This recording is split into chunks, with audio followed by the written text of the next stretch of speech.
The moon hung low and pale over the frozen desert when the wolves came. Their eyes burned like coals in the darkness, circling the lone Apache woman as she backed against a jagged rock wall. Her breath shook, fingers tightening around a small knife she knew wouldn't save her. Then a gunshot split the night. One wolf dropped, yelping, and the other scattered just long enough for a shadowed figure to step forward.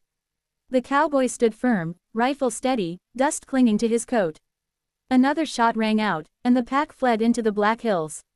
He rushed to her side, checking for wounds, his hands rough but gentle. She stared at him like he was a spirit sent by the ancestors. Blood streaked his knuckles where he'd fought off one that came too close. "Why did you risk your life?" she whispered. He shrugged, embarrassed. "Couldn't leave you to die." Silence stretched between them, heavy with unspoken meaning. The wind howled like the wolves had, but now it felt softer. She studied his face, scarred and honest, and something ancient sparked in her eyes. Fate had brought him here, she knew. And fate never made mistakes. They walked together toward his small camp, the fire still glowing weakly. He offered her his blanket, even though the cold cut through him. She watched him from across the flames, curiosity mixing with respect. No man had ever stood against death for her before. In her tribe, courage was sacred, and he had proven his without question. She touched the scar on his hand, tracing it gently. "You are strong," she said. He smiled awkwardly. "Just stubborn." She shook her head. "Strong heart. Brave soul." The fire crackled between them, lighting her sharp features and dark eyes that held centuries of tradition. He felt small beneath her gaze, like she saw deeper than anyone ever had. She told him of her people, of the spirits that guided warriors and chose their paths. "Tonight," she said, "the spirits spoke through your rifle." He laughed softly, but she didn't. To her, it was sacred truth. She leaned closer, voice low. "A man who faces wolves for a stranger is no stranger to destiny."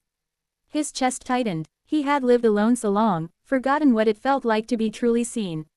Morning light painted the desert gold as they stood on a ridge overlooking endless land.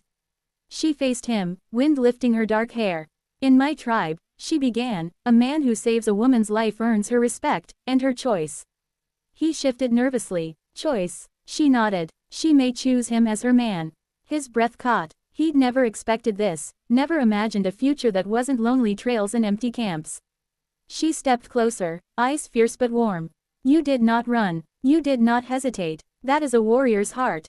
She placed her hand over his chest, feeling his racing heartbeat. "You're my man now," she said quietly, the words heavy with meaning. The desert seemed to hold its breath. He swallowed, emotions crashing through him. "I don't know your ways," he said, "but I know I won't leave you." Her lips curved into a rare smile. Then the spirits chose well. The wind carried their promise across the land like a sacred vow. They rode together toward the rising sun, two souls from different worlds bound by one night of courage. The cowboy felt lighter, like he wasn't just surviving anymore, he was living. She rode beside him proudly, no fear in her eyes now. Wolves howled far away, but they no longer mattered. He had faced death and won something greater.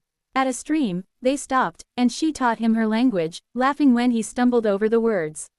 He taught her to shoot, guiding her hands gently. Their worlds blended with every shared smile. "You saved me," she said softly. "But you also saved yourself."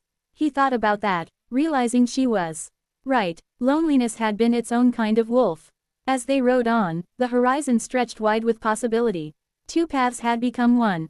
And in the wild silence of the desert, their story began, not with a kiss, but with courage, respect, and a promise that neither would ever walk alone again.